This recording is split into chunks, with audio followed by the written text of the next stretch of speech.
और आपने मकान का जिक्र किया, बीजेपी का तो मकान बड़ा मजबूत है, सो कॉल्ड मजबूत है, बड़ा मकान है, उसमें तमाम लोग हैं, लेकिन उसकी चाबी किसके हाथ में, नया बॉस कौन होगा, और दूसरी चीज है कि मोदी से चाबी वापस, ये तमाम तरह की जो कैशबाजी, थोड़े से इसमें चाहूंगा इस पर हल्की से आप अपने बात रखिए। मकान बड़ा है, उसमें हवा नहीं है, उसमें खिड़कियां नहीं है, उसमें दरवाजे नहीं है, तो वो एक घुटन वाला मामला है कि उसमें लोग हैं, बड़ी बिल्डिंग है, पर वो पैक्ड है, मतलब उसमें रहस्यमय बिल्डिंग है। चाबी किसके पास है वो तो खैर ठीक है, मोदी जी के पास है, नहीं है, पर मैं ये बता रहा हूँ कि एक डेमोक्रेटिक पार्टी में और एक ऐसी पार्टी में जो जिसका एजेंडा अलग हो, हिंदू राष्ट्रवाद हो और इस तरह की चीज हो, उसमें बड़ा फर्क होता है। तो राहुल गांधी जो बार बार कहते हैं कि ये विचारधारा की लड़ाई है, तो इसका मतलब ही ये है कि जीत विचार की होगी कि नहीं होगी।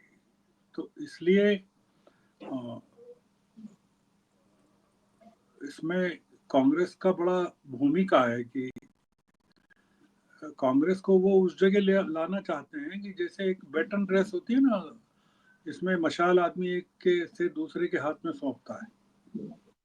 एक तो दौड़ ऐसी होती है कि एक ही आदमी मशाल लेके दौड़ता रहता है और वही जीत के निशान पे पहुंचता है। एक दौड़ ऐसी होती है जिसमें एक से दूसरे के हाथ में मशाल जाती है।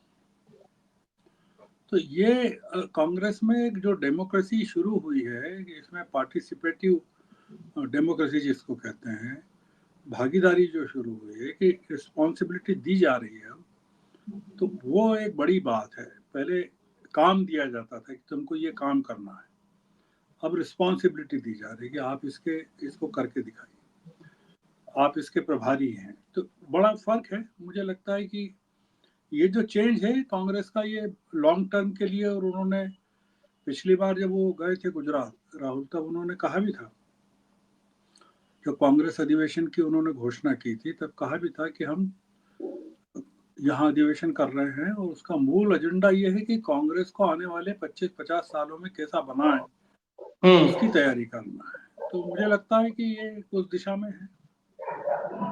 बिल्कुल। छोटा सवाल है सर, बीजेपी की मुश्किल क्या है, नड्डा के रिप्लेसमेंट इतनी दिक्कत क्यों आ रही है? अब कुछ कह नहीं सकते, क्योंकि ये संघ के और बीजेपी के बीच में, मोदी जी के बीच में अभी नागपुर गए थे,